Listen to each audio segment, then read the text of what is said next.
మండలంలో మహానాడు సంబరాలను వీక్షించిన టీడీపీ ప్రతినిధులు. కాకినాడ జిల్లా కోటనందూరు మండలంలో తెలుగుదేశం పార్టీ మహానాడు సంబరాలు మొదటి రోజు ఘనంగా జరిగినవి. క్లస్టర్ 1, క్లస్టర్ 2 పరిధిలో గాడి రాజాబాబు, పోతల సూరిబాబు ఆధ్వర్యంలో జరిగిన కార్యక్రమానికి సుమారు 1000 మంది ప్రతినిధులు హాజరై అమరావతిలో జరిగిన మహానాడు కార్యక్రమాన్ని వీక్షించారు. ఉదయం తెలుగుదేశం పార్టీ వ్యవస్థాపకుడు దివంగత నందమూరి తారక రామారావు విగ్రహానికి పూలమాలలు వేసి ఘన నివాళులర్పించిన అనంతరం డిజిటల్ స్క్రీన్ పై తెలుగుదేశం పార్టీ జాతీయ అధ్యక్షుడు ముఖ్యమంత్రి నారా చంద్రబాబు నాయుడు ప్రారంభ ఉపన్యాసాన్ని మరియు వర్కింగ్ ప్రెసిడెంట్ ఐటీ విద్యా మంత్రి నారా లోకేష్ ప్రసంగాలను ఎంతో ఆసక్తితో విన్నారు. అనంతరం మహిళా సాధికారతపై జరిగిన ప్రసంగాలు చక్కగా విని సంతోషించారు. ఈ కార్యక్రమానికి విచ్చేసిన టీడీపీ ప్రతినిధులకు చక్కటి విందు ఏర్పాటు చేశారు. ఈ సందర్భంగా నాయకులు మాట్లాడుతూ 2 క్లస్టర్ల పరిధిలో జరిగిన మహానాడు వేడుకలు వర్చువల్ విధానంలో జరగడం ఈ కార్యక్రమానికి అందరూ సహకరించినందుకు కృతజ్ఞతలు తెలియజేస్తూ 2వ రోజు కార్యక్రమానికి కూడా సహకరించాలని తెలియజేశారు. ఈ కార్యక్రమంలో పెనుముచ్చు నాగేశ్వరరావు, అంకంరెడ్డి రమేష్, పెంటకుట భాస్కర్ సత్యనారాయణ, డాక్టర్ వెలగ వెంకటకృష్ణారావు, దంతులూరి చిరంజీవిరాజు, అంకంరెడ్డి బుల్లిబాబు, వాసం నాగేశ్వరరావు, సామినిడి కృష్ణార్జున, బైలపూడి శ్రీరామ్మూర్తి, షేక్ నవాబ్ జానీ, సుల్ల సావిత్రి సింహాద్రి, గెడ్డం కొండయ్య నాయుడు, వేగి గోపి, పిఎన్ఆర్, మాతిరెడ్డి భాస్కర్రావు, ఎర్రా చిన్న సత్యనారాయణ, మేడపురెడ్డి జోగిబాబు, భీమిరెడ్డి అప్పలనాయుడు, బోడపాటి సత్యనారాయణ, ఎల్ఎస్ఎన్ మూర్తి, కొరుప్రోలు రఘునాథ్, పంపనబోయిన శివనారాయణ తదితరులు పాల్గొన్నారు. మన రాష్ట్రంలో ప్రతి సంవత్సరం కూడా మే నెలలో 27, 28, 29 తారీఖుల్లో తెలుగుదేశం మహా పండగ జరుపుకోవడం జరుగుతుంది. కాబట్టి మన ముఖ్యమంత్రి వర్యులు నారా చంద్రబాబు నాయుడు గారికి, లోకేష్ బాబు గారికి, పార్టీ పెట్టిన ఎన్టీ రామారావు గారికి ధన్యవాదాలు. మనము తెలుగు గడ్డ మీద మన పుట్టి తెలుగు పండుగ చేసుకోవడం చాలా సంతోషం. అలాగే ఏ రోజునైతే పార్టీ పెట్టారో ఆ రోజు నుంచి కూడా ఈ సంవత్సరం వరకు కూడా 42 సంవత్సరాలు పూర్తి చేసుకున్నాం. పండగ వాతావరణంలో కూడా జరుపుకున్నాం. కాబట్టి మహానాడులో కొన్ని తీర్మానాలు, జాతీయ తీర్మానాలు కూడా చేశారు. కొన్ని ప్రాజెక్టులు కానీ, పోలవరం ప్రాజెక్టు కానీ, అమరావతి కానీ తీర్మానంలో 2028 సంవత్సరాల కల్లా కంప్లీట్ చేయాలని చంద్రబాబు నాయుడు గారు వాగ్దానం చేశారు. అలాగే అమలు జరుగుతుంది. కాబట్టి ఈ మహా పండగ అనేది ఎంత వర్షం వచ్చినా ఏదొచ్చినా మార్చుకొని, ఈ కమ్యూనిటీలు కూడా మార్చుకొని ఈ పండగ వాతావరణంలో జరుపుకున్నాం. ఈ క్లస్టర్ 2లో ప్రతి గ్రామం నుంచి మహిళలు, యూనిట్ ఇన్ఛార్జీలు, క్లస్టర్ ఇన్ఛార్జీలు, బూత్ ఏజెంట్లు, కన్వీనర్లు, మహిళలు, కార్యకర్తలు హాజరైనందుకు వారికి ధన్యవాదాలు తెలియజేసుకుంటూ, ఈ అవకాశం ఇచ్చిన మండల నాయకులకు, మన యనమల రామకృష్ణ గారికి, మన ఎమ్మెల్యే దియో మేడం గారికి ధన్యవాదాలు తెలియజేసుకుంటూ సెలవు తీసుకుంటాం. ముందుగా మన ముఖ్యమంత్రి వర్యులు చంద్రబాబు నాయుడు గారికి, అలాగే ఐటీ శాఖ మంత్రి వర్యులు లోకేష్ గారికి, మన తుని ముద్దుబిడ్డ యనమల రామకృష్ణ గారికి, అలాగే మన ఎమ్మెల్యే మేడం గారు దిగమ్మ గారికి, అందరికి కూడా, మన కార్యకర్తలకు, బూత్ కమిటీలకు, గ్రామ కమిటీలకు, మహిళా కార్యకర్తలకు అందరికి కూడా ఈ యొక్క మహానాడు పండగ దినోత్సవ శుభాకాంక్షలు. అయితే ఈ పండగ అనేది తెలుగు తమ్ముళ్ళందరికి కూడా ఒకే దగ్గర సమూహంగా ఏర్పడి జరుపుకునేవారు. మరి అయితే మోడీ గారు ఆదేశాల మేరకు కొంత ఖర్చుందా ఇంధనం పొదుపు చేయాలనే ఉద్దేశంతో ప్రతి మండలంలో కూడా ప్రతి క్లస్టర్ను కూడా జర్మన్ చూసి ఆదేశించడం జరిగింది.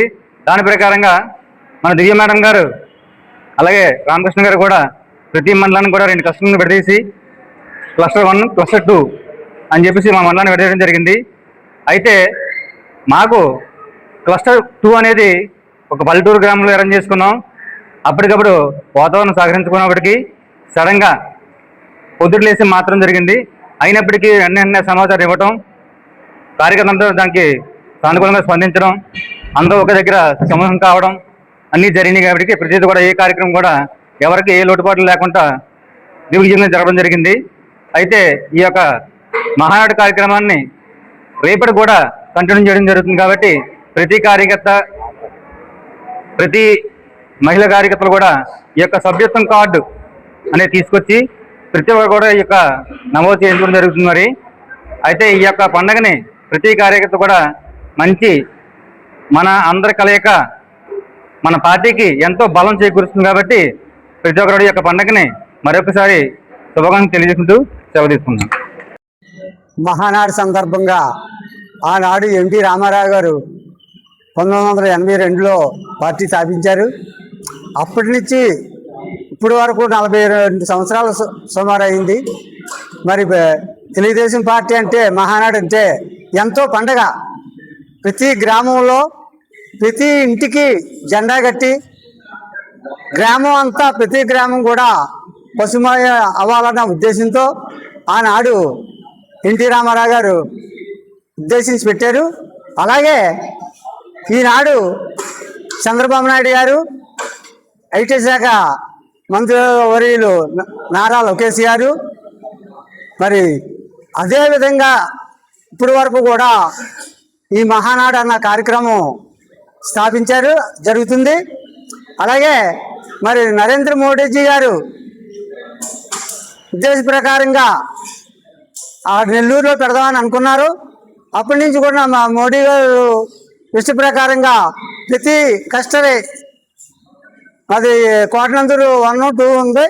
అలాగే ప్రతి కస్టర్లో కూడా ఎంతో ఘనంగా సాధించుకున్నాం. ప్రతి గ్రామం నుంచి కూడా గ్రామ కమిటీ నాయకులు, కస్టర్ నాయకులు అందరూ కూడా చాలా తరలిచ్చారు. అలాగే పోతల సూరిబాబు గారు, మన పెంటకోట భాస్కర సత్యనారాయణ గారు ఆధ్వర్యంలో చాలా ఘనంగా మీటింగ్కి పసుపు సైనికుల్లాగా లేడీస్, అలాగే మన ప్రతి కార్యకర్తలకి కూడా నా ధన్యవాదాలు. అలాగే పెద్దలు మన నారా చంద్రబాబు నాయుడు గారికి, లోకేష్ గారికి, అలాగే నియోజకవర్గం మన రామకృష్ణ గారికి, దివ్య మేడం గారికి నా ధన్యవాదాలు. ముఖ్యంగా ఈ మహానాడు అనే కార్యక్రమం ఆనాడు స్వర్గీయులు ఎన్టీ రామారావు గారు 1982లో స్థాపించారు. 3 ఆశయములతో గూడు, గుడ్డ, అలాగే గూడు అని చెప్పి 3 సూత్రాలతో పెట్టారు.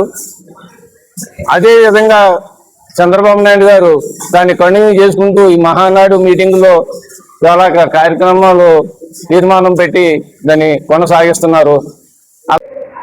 సభకు నమస్కారం అండి. అయితే మన ముఖ్యమంత్రి వర్యులు చంద్రబాబు నాయుడు గారికి, ఐటీ శాఖ మంత్రి నారా లోకేష్ గారికి, అలాగే మన పోలిట్ బ్యూరో సభ్యులు మన యలమల రామకృష్ణ గారికి, మన శాసనసభ్యురాలు మన దివ్య మేడం గారికి, అలాగే మా మండల పార్టీ ప్రెసిడెంట్ పోతల సూరిబాబు గారికి, అలాగే దేవస్థానం అంటే పలుపులమ్మ దేవస్థానం చైర్మన్ భాస్కర్ గారికి, వివిధ గ్రామాల నుంచి వచ్చిన కార్యకర్తలకి, నాయకులకి, మహిళా కార్యకర్తలకి అందరికీ నా హృదయపూర్వక నమస్కారం అండి. అయితే మన స్వర్గీయ ఎన్టీ రామారావు గారు 82లో పార్టీని స్థాపించడం జరిగింది. అప్పటి నుంచి ఇప్పటి వరకు కూడా మహానాడు కార్యక్రమం ఏకదీడిగా మే 27, 28 తారీఖుల్లో జరుపుకోవడం జరుగుతుంది. అయితే ఎప్పుడు కూడా ప్రతి ఏరియాకి నీళ్లు కడపలో జరిగింది. ఈ సంవత్సరం నెల్లూరు ముందైతే శ్రీకాకుళం అనుకున్నారు, కాకపోతే కొన్ని అనివార్య కార్యం వల్ల శ్రీకాకుళం నుంచి నెల్లూరు తరలించారు. నెల్లూరు కూడా మన మోడీ గారు ఏమంటే ఆయిల్ కేర్ సిటీ వల్ల ప్రతి మండలాల్లోని కూడా క్లస్టర్లో కూడా జరపాలని చెప్పి స్వర్గీయ నందమూరి తారక రామారావు స్థాపించినటువంటి తెలుగుదేశం పార్టీ ఈరోజు చంద్రబాబు నాయుడు గారు, లోకేష్ గారి సారథ్యంలో జరుగుతున్నటువంటి ఈ మహానాడు వైపిడి మహానాడు కార్యక్రమం ఇచ్చేసిన కార్యకర్తలకు, నాయకులకు, మండల కష్టందరికీ కూడా హృదయపూర్వక ధన్యవాదాలు. మరి పసుపు పండుగ అనేది కొత్త పేరు మనకి. ఇది మరి పార్టీ పెట్టినప్పటి నుంచి కూడా ఈ మహానాడు అనే వేదిక ఎక్కడో దగ్గర జరపడం, స్టేట్లో దగ్గర అక్కడ అందరూ బస్సులు వేసుకొని అన్ని వెళ్ళడం, అక్కడ చాలా ఇబ్బందులు పడి ఎవరు పట్టించుకునే రాజులు లేక అన్ని అమర్చినప్పటికీ చాలా ఇబ్బందులు పడుతున్న తరుణంలో ఈ సంవత్సరం చాలా మంచి నిర్ణయం తీసుకోవడం జరిగింది. ఈ ఎండలకి మహానాడికి ఎక్కడికో వెళ్ళి అక్కడ మరి మనుషులు ఏ విధంగా తిరిగి వస్తారో కూడా తెలియని పరిస్థితుల్లో ఈ నిర్ణయం అనేది చాలా మంచి నిర్ణయం జరిగింది. ఏ ఏరియాకి ఏరియా జరగడం అనేది మరి ఎస్ఆర్పేటలో పెట్టినప్పటికీ సిరికాట దగ్గర ఈ గాలి వాతావరణం పరిస్థితుల దృష్టిలో మళ్ళీ ఇలా ఉదయానికి మార్చడం, ఇంత తక్కువ టైంలో ఇన్ఫర్మేషన్ ఇచ్చి ఈ కార్యక్రమం ఇంత ఉత్సాహంగా జరగడం కూడా చాలా పార్టీ ఎంత బలంగా ఉన్నదనే దానికి ఇదే పెద్ద నిదర్శనం. నిమిషాల వారీగా ఈ యొక్క మార్పును గమనించి అనుకున్న దానికంటే జనం అందరూ కూడా ఎక్కువ వచ్చి ఈ కార్యక్రమం జయప్రదం చేయడం జరిగింది. ఇక్కడ మన పోతన సూర్యబాబు గారు అలాగే భీమవరంకోట భాస్కర సత్యనారాయణ గారి ఆధ్వర్యంలో ఈ యొక్క కష్ట ప్రోగ్రాం అంతా కూడా అందరికీ అందుబాటులో ఆహారం అన్ని కూడా అందించడం సక్రమంగా జరిగింది. మరి కార్యకర్తలందరూ కూడా ఏకతాటిపై నడిచి మన పైన నాయకులు ఎలాగైతే దిశ నిర్దేశం చేస్తున్నారో వాళ్ళ యొక్క అడుగుజాడల్లో నడుస్తూ రేపు రానున్న స్థానిక ఎలక్షన్లో కూడా ఏవిఎం కోచింగ్ సెంటర్ కోటనందూరు మీ పిల్లల బంగారు భవిష్యత్తుకు భరోసా ఇచ్చే ఏకైక సంస్థ మన ఏవిఎం కోచింగ్ సెంటర్ కోటనందూరు. అతి త్వరలో న్యూ బ్యాచ్లు TET plus DSC, EAMCET, POLYCET, APRJC, Sainik, Navodaya. AVM coaching centre Kotananduru.